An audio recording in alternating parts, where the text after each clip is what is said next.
All right, let's get into the Dallas Cowboys. This is what we needed T-Gots for. Why is this the one? I wish this wasn't the one he had to sit out. Yeah, he's the big Cowboys guy. Definitely an Eagles fan, but he's a fan of a lot of Cowboys Cowboys fantasy He players. likes talent. He likes talent. He's a fan of talent. He has an eye for it. He's not afraid to draft him on his fantasy team. All right. Start off with QB1. Dak should be back this year, fully healthy once he gets through the shoulder injury he's dealing with. Does he have the potential to be a top 3 fantasy QB, perhaps even number 1?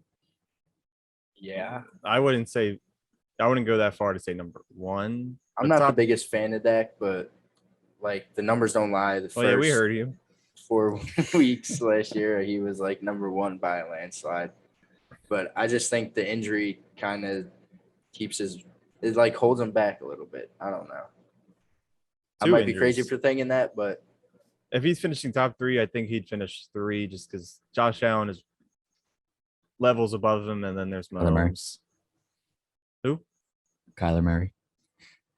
Yeah, I still think he has the potential to be top 3, though. I agree with you. I think he could even squeak into number 1 if he goes on that insane pace he did, just because their defense is still not any good. So they're going to be down a ton, and he's got a ton of weapons to throw to catch up in games. So I think they're going to be in a lot of shootouts. So I wouldn't be shocked if he's able to squeak in that top 3, even in number 1. But I would say more comfortable drafting him in that 5 or 6 range. And then hoping for that upside to come true. Outside of drafting the tight end, or not the tight end, the linebacker from Penn State, they haven't really made many upgrades to their defense. I think they got a Dory Jackson. I could be wrong. But they did get some guy in the secondary improvement, but their defense is still not good enough to where they'll be leading many games. And that's why I also, when we talk about the division winners, that's going to be the reason why they're not going to be winning this division. Yeah, I hear you. The defense is definitely still suspect. But Dory Jackson actually went to the Giants. But I do think so I got that confused. I knew it was one of them. Yeah. But Cowboys defense, not that great either way. All right, let's move on to the running back core. We all saw Zeke struggle mightily without Dak last year, but still finished pretty solid overall. Where do you see Zeke finishing this year? And does Pollard continue to take away some touches here or there? Or is this still Zeke's backfield? I don't know what it is. Definitely. Yeah. Definitely what? Zeke's backfield. Easily. Still Zeke's backfield. I mean, that QB hit took a toll on everyone's production on that offense. You can't just single out Zeke. I mean, he's still practically more than doubled Pollard in touches last year. And I just see him hopping right back into the top 10 running backs this year. I like him a lot. They still have a very good offensive line. So there's no reason that he can't get back into the top 10 conversation. Do you remember when Tony Pollard was considered? We considered starting him over Zeke sometimes. Well, at least it was talk. I remember talking about it. Yeah, it was talked about plenty. Yeah. I hate Zeke Elliott, but he's just good. And for some reason, all the reports coming out make me feel very high on him. He could be a top 5 pick in the draft this year. If you're confident, if their offensive line's healthy, it's one of the best in the league, unfortunately, to admit. But it definitely is backfield. Pollard will still have they could be like a poor man's Kareem Hunt, Nick Chubb type thing, but they'll both be relevant. Yeah. Zeke's just not going to have the type of year he did last year where he was never RB top 10 after Dak. Yeah. Zeke was definitely tough to own last year as a Zeke owner myself. But I do think Pollard does continue to take away a little bit of touches here or there. But I still think 100% agree with you guys. This is Zeke's backfield. Zeke's going to be fine this year. Definitely a top 10 running back, top 5 upside. Zeke was like free and absolute dog water at some point. You couldn't have gotten injured. No one was trying to deal him for anybody. I was trying to deal him for Nobody Joe Mixon. was biting. No one would bite it. And Joe Mixon didn't even play the rest of the season. I know. I was literally desperate. He was, that hurt my team last year. Bad season. Bounce back this year. All right. Easily. Let's move on to the tight end. Blake Jarwin seems to be the number 1 tight end on the squad, but was banged up last year with Dak. Is he worth a late round flyer, or are there too many mouths to feed on this team? Way too many mouths to feed. Coming last year, I feel like there was a lot of hype with Blake Jarwin Yeah, for sure. whatever reason. I don't know exactly why, I forget, but He had a couple decent games before he got hurt, I think. yeah. And then they Dalton Schultz, who whatever.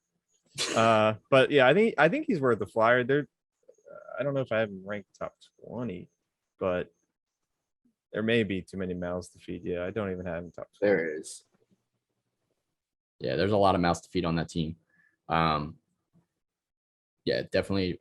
No, I don't think I'm drafting Blake Jarwin unless it's a flyer or like as my backup tight end, and I'm just looking to fill out my roster. I have him ranked.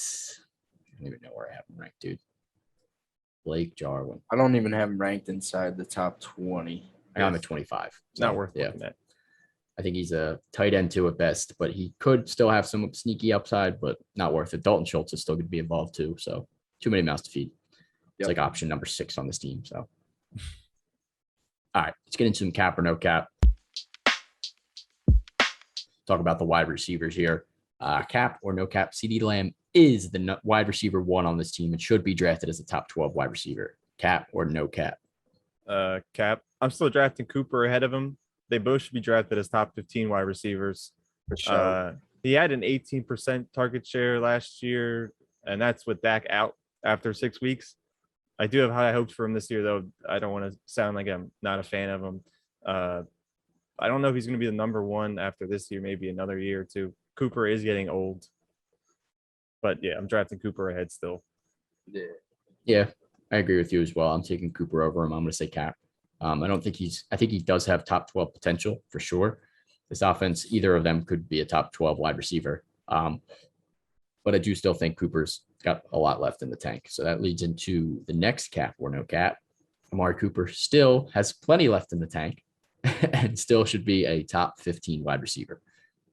No cap. Easy no cap. Easy. He finished 15th last year with Andy Dalton throwing to him after Dak went down. So I mean, he's got plenty left. And Ben DiNucci. There's definitely someone else. Yeah, Garrett Gilbert. Yeah. But he could easily still finish. Top 15 is a no-brainer for Coop, especially if Dak is able to stay healthy all season. Yeah. To piggyback off of that, he finished top 21 at least the last 5 of 6 seasons. We always talk about how bad Zeke was last year, but they all were because of the QB play. It wasn't just Zeke that was affected. When Dak was playing, though, the first 5 weeks, Cooper was the best receiver in the league, best scoring. He had 18, 16, 18, and 33. I think that made him number 1 in scoring. And then once he got hurt, that game, he had like 1 point, and then he was just he had Zeke's value wide receiver wise the rest of the season. Yeah, maybe he was still decent throughout the season with Dak being out, which is all the more reason to think that he's only just going to get better with Dak being healthy all year. Yeah, for sure. 15. So. Yeah, he was still solid overall. He finished strong. He had 92 catches. He was still clearly the number 1 guy, and I think he is again this year. Yep. Last cap or no cap, Michael Gallup still has some flex value. It's worth a shot as your wide receiver 4. Cap or no cap? Matt, I'll let you start this one off. Huge cap.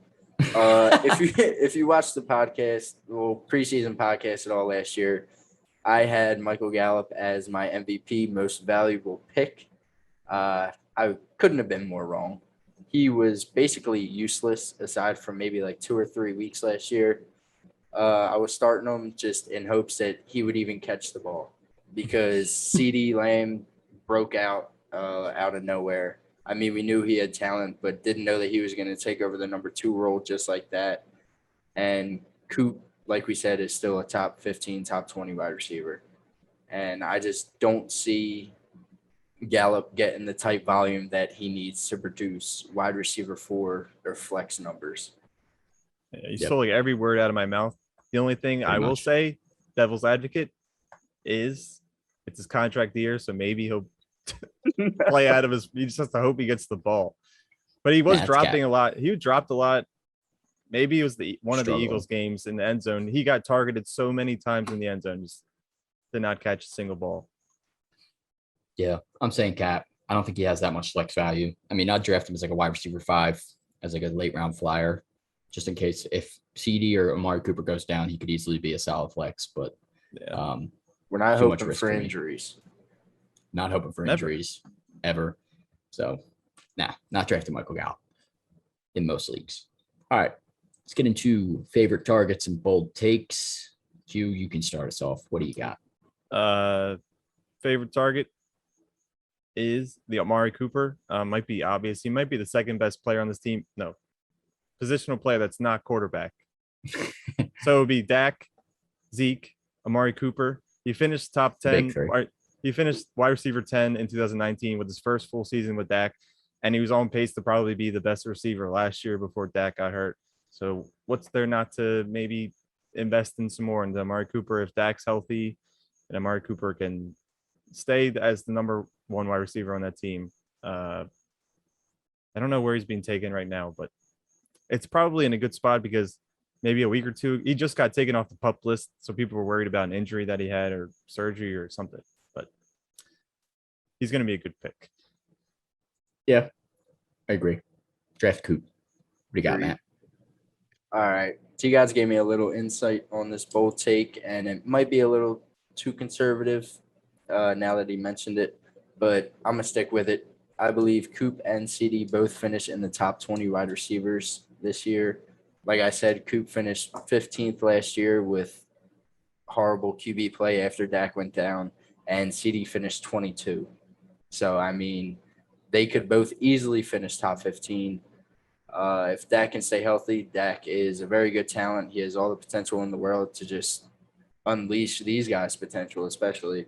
They're both good deep downfield. They're both good after the catch. And I just don't see any problem as to where they can't finish inside the top 20 barring any injuries. Yeah. Are they the best wide receiver duo in the East? Yes. Are the Vikings in the East? In the NFC East? Or are you talking about the yeah. The NFC East. Yeah. Oh, Easily. yeah. Easily. I guess maybe you can make an argument for the Giants. No. No. You Can you can't. make an It's argument Shep for does the not Vikings? compete with CD. For the The next one Vikings? would be Washington football team. Can you make an argument for the Vikings, Sean? Yes, you can. No, in the NFC but they're not in the East. East. Well, when you say the East, I'm like thinking East-West like it's fucking basketball. Yeah, Matt's fried. The Minnesota Timberwolves aren't even in the East. Yeah. Or the I don't know Twins. divisions. Yeah, for sure. I'll finish this off here. For T God's bold take, I will just chime in. I think he thinks CD will finish over Coop. I think he mentioned that beforehand, as well as Dak being top 5. So he's really high on this offense as well. Wanted to make sure we got that out there. But I'll finish this off here. Tony Pollard carves out a decent role and finishes as a flex option running back around top 30. I don't know if I could confirm that he's going to finish top 30. A little bit risky, but I do think he does get a little bit more involved this year, like I mentioned. He's going to catch some passes out of the backfield when he's on the field. So I'm taking Pollard as one of the best handcuffs and possibly starting him in my flex some weeks. So Tony Pollard could easily carve out a decent role. We saw him pretty decently relevant last year. And with Dak back, he could definitely make some headway. You are loving these like backup running backs. Backup RBs. JD McKissick, no. Why didn't you talk about Devontae Booker, Corey Clement, or Alfred Morris? Corey Clement, RB2 there, but no, not relevant. Saquon is a beast if he's healthy.